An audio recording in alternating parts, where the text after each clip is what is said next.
Muchas gracias, amigos, por continuar con nosotros en nuestro programa del Libro del Cielo, volumen 16. Les damos la bienvenida el doctor Salvador Tomasini. Hola, amigos.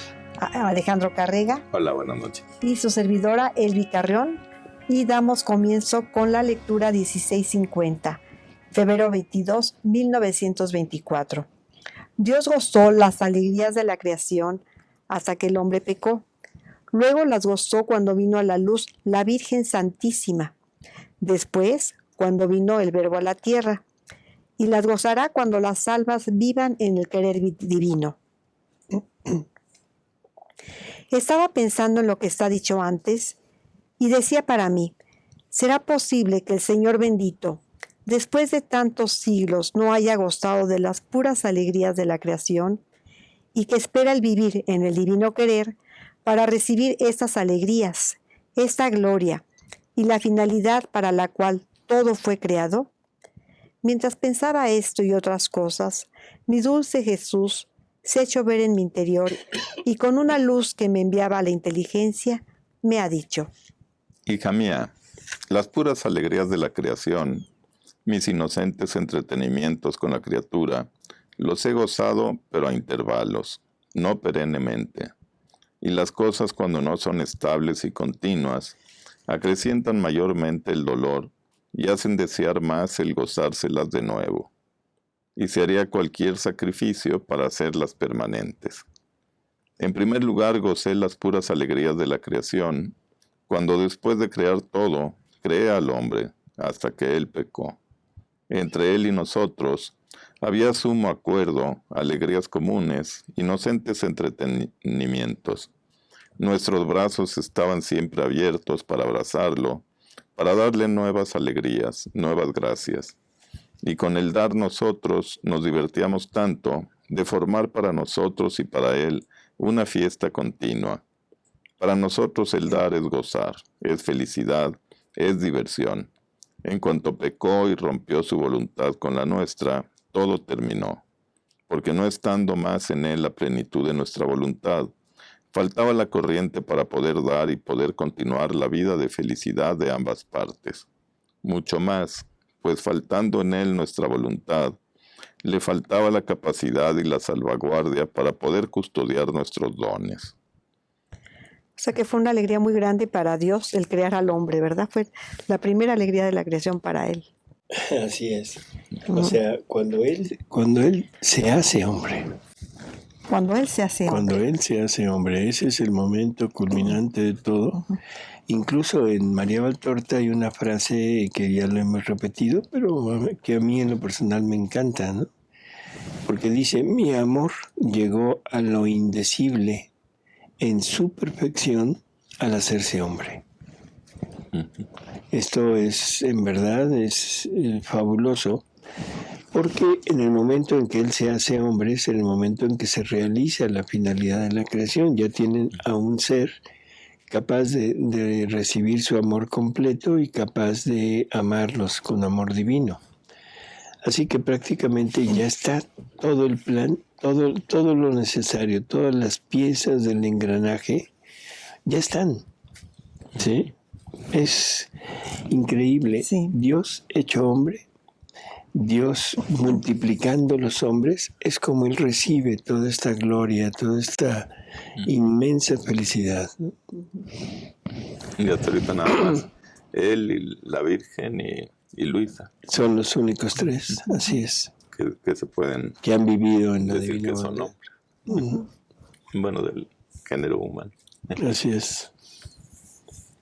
Seguimos. Hija mía, las puras alegrías de la creación...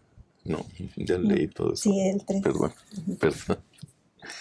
En segundo lugar, gozamos las puras alegrías de la creación, cuando después de tantos siglos vino a la luz del día la Virgen Inmaculada, habiendo sido ella preservada aún de la sombra de la culpa y poseyendo toda la plenitud de nuestra voluntad, no habiendo habido entre ella y nosotros ni la sombra de ruptura entre la voluntad suya y la nuestra. Nos fueron restituidas las alegrías y nuestros inocentes entretenimientos. Nos trajo como en su regazo todas las fiestas de la creación. Y nosotros le dimos tanto y nos divertíamos tanto en darle, de enriquecerla a cada instante de nuevas ganancias, de nuevas gracias, nuevos contentos, nueva belleza, de no poder contenerlos más. Pero la emperatriz criatura no duró largamente en la tierra. Pasó al cielo y no encontramos ninguna otra criatura en el bajo mundo que perpetuara nuestros entretenimientos y nos trajera las alegrías de la creación. Ella fue la segunda, ¿no? La Virgen Inmaculada. Pues es que he sentido un gozo enorme Dios cuando trajo a la luz a la Virgen, ¿no? En su Inmaculada Concepción, y cuando ella pasó la prueba y dijo, fíjate, yo no quiero saber nada de mi voluntad humana, alato al trono del Eterno, y yo solamente quiero hacer la divina voluntad. Eso ha de haber sido un gozo enorme para Dios. Para Dios, claro, por supuesto que sí. Y es la primera vez que está recibiendo todo eso de una criatura. En tercer lugar, gozamos de las alegrías de la creación, cuando yo, Verbo eterno, descendí del cielo y tomé mi humanidad. Mi amada mamá, con poseer la plenitud de mi voluntad, había abierto las corrientes entre el cielo y la tierra, había puesto todo en fiesta, cielo y tierra, y la divinidad, estando en fiesta por amor de tan santa criatura, me hizo concebir en su virginal seno, dándole la fecundidad divina para hacerme cumplir la gran obra de la redención. Si no hubiera estado esta Virgen excelsa, que tomase el primado en mi voluntad y que habría hecho vida perfecta en mi querer, viviendo en él como si no tuviese voluntad propia, y que con hacer esto puso en corriente las alegrías de la creación y nuestras fiestas, jamás el Verbo eterno habría venido a la tierra para cumplir la redención del género humano. ¿Ves entonces cómo la cosa más grande, más importante, que más satisface, que más atrae a Dios, es el vivir en mi querer, y quien vive en él, vence a Dios y hace dar de Dios dones tan grandes, de dejar estupefactos cielo y tierra, y que por siglos y siglos no se habían podido obtener? Oh, cómo mi humanidad, estando en la tierra, y conteniendo la misma vida del querer supremo, más bien que era inseparable de mí, llevaba en modo completo a la divinidad todas las alegrías, la gloria y la correspondencia del amor de toda la creación. Y la divinidad fue tan feliz que me dio el primado sobre todo, el derecho de juzgar a todas las gentes. Oh, qué bien obtuvieron las criaturas, sabiendo que un hermano suyo, que tanto las amaba y tanto había sufrido para ponerlas a salvo, debía ser su juez. La divinidad, al ver en mí encerrada toda la finalidad de la creación, como si se despojase de todo, me concedió todos los derechos sobre todas las criaturas. Espérame tantito, porque esto Jesús nos dice que en cada obra que Él hace, que la divinidad lleva a cabo y que va a ser para el bien universal, o sea, generalmente lo trata primero con una persona, con una criatura. Y nos habla de la Virgen en la redención y nos habla de Luisa en el reino de la divina voluntad, ¿sí? Pero resulta que en la creación no nos dice nada. Y no nos dice nada por esto, porque como es la parte que se trata entre ellos, pero prácticamente la están tratando con Jesús, con la persona de Jesús, y por eso Él tiene en Él se concentra toda la obra de la creación, y Él es el que le paga al Padre por todo lo que debería de haber recibido a nombre de todo lo creado, tanto la gloria que deberían de haberle dado las criaturas creadas, como la gloria y el amor que deberíamos de haberle dado a la familia humana, ¿sí? Entonces, la creación está prácticamente basada, tratada entre la divinidad y su propia humanidad, que es Jesús, y en Él se concentra todo. Por eso se nos dice en San Pablo que Jesús dice todo fue creado por Él, para Él y en Él. ¿Sí? En Él está todo, en Él somos, en Él existimos, en Él nos movemos. O sea, todo está en Jesús. ¿Sí? Doctor, y aquí es donde dice, y la divinidad fue tan feliz que me dio el primado sobre todo, el derecho de juzgar a todas las gentes. Y dice, oh, qué bien obtuvieron las criaturas, sabiendo que un hermano suyo que tanto las amaba y tanto había sufrido, para ponerlas a salvo, debía ser su juez para salvarlas, no para juzgarlas, sino para salvarlas. Su juez, exacto. Jesús no viene a juzgar, Jesús viene a salvar, ¿sí? Jesús no viene a ver quién sí y quién no, sino viene a dar, a prodigar todo lo suyo y a ver quién lo acepta y quién no lo acepta. Eso es diferente. Juez en el sentido de que si todos lo aceptan, o sea, vienes conmigo. Si no lo aceptan, te vas, ¿no? Así que... Es como a poner la línea que uno no debe pasar. Así es. Pero empezamos a descubrir que la obra de la creación también estuvo prácticamente tratada con uno. Y ese uno fue su propia humanidad. Por eso es que no lo menciona casi nunca, ¿no? Pero aquí nos está dando la idea. No nos lo está diciendo, pero le está dando la idea, ¿no? Dice, oh, cómo mi humanidad, estando en la tierra y conteniendo la misma vida del querer supremo, más bien que era inseparable de mí, llevaba en modo completo a la divinidad todas las alegrías, la gloria y la correspondencia del amor de toda la creación, que es eso por lo que trata todas sus obras con uno, para que ese uno, el primero, le pague, y una vez pagada la divinidad, ahora sí corre la obra. Y eso es lo que está diciendo aquí. Sí, y dice, la divinidad, al ver en mí encerrada toda la finalidad de la creación. Ajá. O sea, ahí es en la humanidad de Jesús, ¿no? Entonces ahora sí ya tenemos completo todo y cumplido lo que Jesús dice. Todas sus obras las trata primero con uno. La creación la trató con su propia humanidad. La redención la trata con María y la santificación la trata con Luisa. Pero mi humanidad pasó al cielo y no quedó en la tierra quien perpetuase el vivir del todo en el querer divino. Y por lo tanto, elevándose sobre todo y todos en nuestra voluntad, nos trajera las puras alegrías, y nos hiciera continuar nuestros inocentes entretenimientos con una criatura terrestre. Así que nuestras alegrías fueron interrumpidas, y nuestros juegos despedazados en la faz de la tierra. Entonces yo, al oír esto, he dicho, Jesús mío, ¿cómo puede ser esto que tú dices? Es verdad que nuestra mamá pasó al cielo, y tu humanidad también, pero no os lleváis con vosotros las alegrías, en modo de poder continuar vuestros entretenimientos inocentes en el cielo con vuestro Padre Celestial. Y Jesús. Las alegrías del cielo son nuestras, y ninguno nos las puede quitar ni disminuir.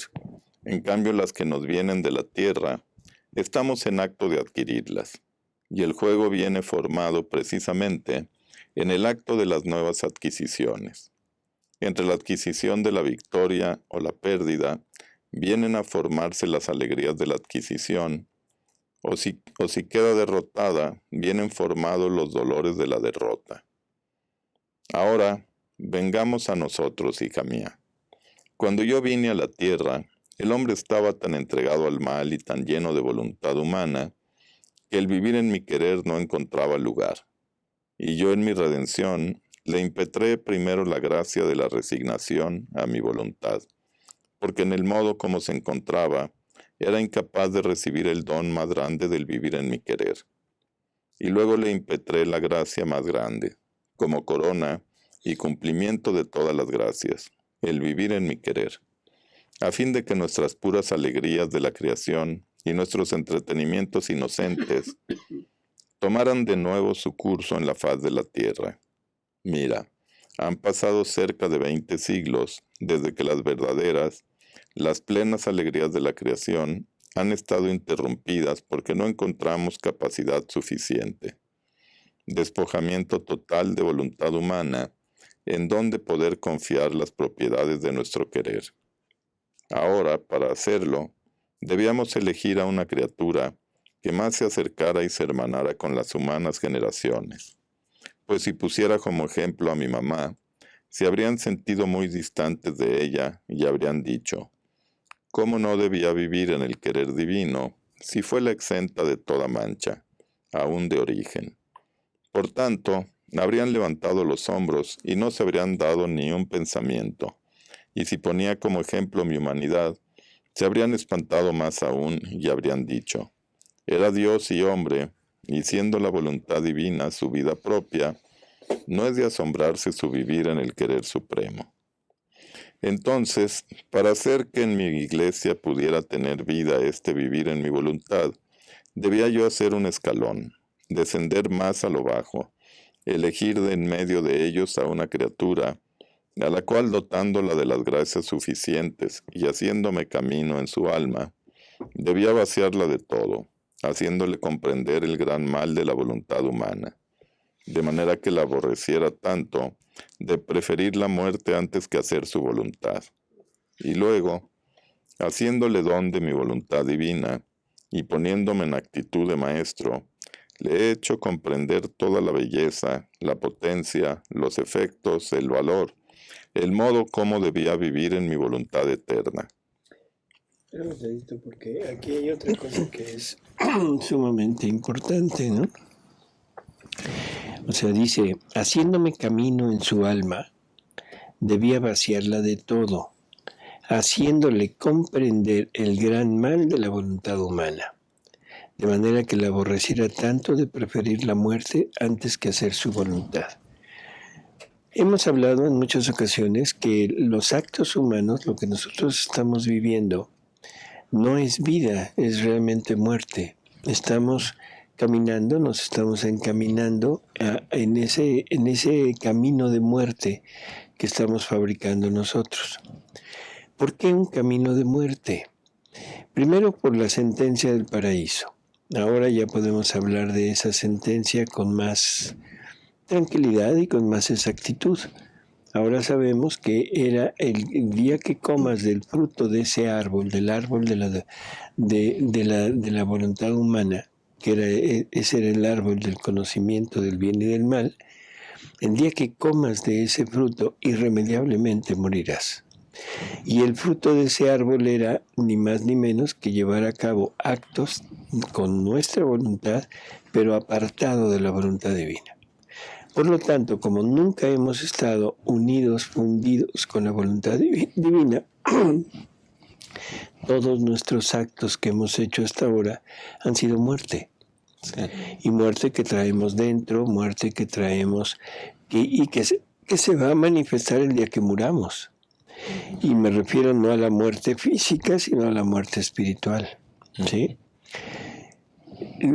De acuerdo que ya existe la gracia, de acuerdo que la gracia ya está actuando, y que vivimos en esta época en que ya podemos readquirir la gracia y revertir un poco la posibilidad de la muerte espiritual. Pero lo que sí no nos vamos a librar es del purgatorio. O sea, el purgatorio va a ser irremediablemente para quitarnos todo lo que llevamos humano y poder entrar al cielo con vida divina, porque en el cielo no hay vida humana. Sí. Entonces yo creo que esto vale la pena el puntualizarlo. O sea que es necesario llegar a entender esto para saber el por qué Jesús nos lo quiere quitar, por qué Jesús me lo está pidiendo. Parecería que me quiere sacrificar. En realidad lo que quiere es sanarme. Sí. ¿Sí? Yo en muchas ocasiones lo comparo a un enfermo que llega con el médico y el médico le dice, ¿sabe qué? Tiene usted cáncer. Lo primero que hace el enfermo es un golpe bastante fuerte, es como una cubetada de agua helada. Y luego, ¿qué dice? Quítemelo. Sí. Quítemelo. Pero es que, mire, es una operación en que tenemos que vaciarlo y hacer, y le explica todo. ¿Y qué dice el enfermo? Quítemelo. Sí. No importa, usted quítelo. ¿Por qué? Porque me va a llevar a la muerte, a una muerte física. ¿Y por qué no actuamos exactamente igual con el médico espiritual? El día que yo me doy cuenta de que tengo cáncer espiritual y que es un cáncer que me está llevando irremediablemente a la muerte, ¿por qué no tengo esa noción, esa idea de decir, espérate, ¿sabes qué? Quítenmelo. Eso es lo que Jesús está queriendo hacer. ¿Te va a doler? Sí, te va a doler. Igual que te duele que te quiten, no sé, el estómago, que te quiten parte del intestino. Vas a tener 1000 molestias, vas a andar ya con una bolsita aquí de un lado. O sea, en fin. O a la mujer que le quiten un seno, que le quiten los dos. Es terrible. Pero es preferible eso que llegar a morir. No, y ya en la Biblia lo decía, si tu ojo te hace pecado, es ocasión de pecado, arráncatelo. Es mejor entrar tuerto al reino de los cielos que condenarse con vida. Así es. Pero la gente no lo entiende y la gente dice, no, es que eso es una forma de decir, porque eso hay que discernir qué está queriendo decir. No hay que discernir nada. Sí. Si tienes algo que te hace daño y que te lleva a la muerte, por favor, quítalo. No es que me vaya yo a sacar el ojo, me voy a sacar la voluntad, me voy a sacar el acto de mi voluntad. Que eso es lo que hace que mi vista me lleve al pecado.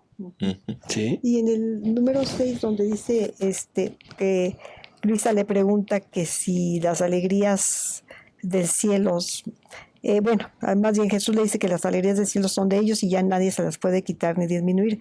Pero en cambio, las que nos vienen de la tierra, estamos en acto de adquirirlas. Ahí son los actos divinos que la criatura está haciendo, y cuando la criatura acepta también el sufrimiento, y cuando la criatura se quita de su humanidad algo que les está haciendo daño para adquirir la divina, ¿no? Ahí le estamos dando la victoria o la pérdida a Dios de esas adquisiciones. Así es. Uh-huh.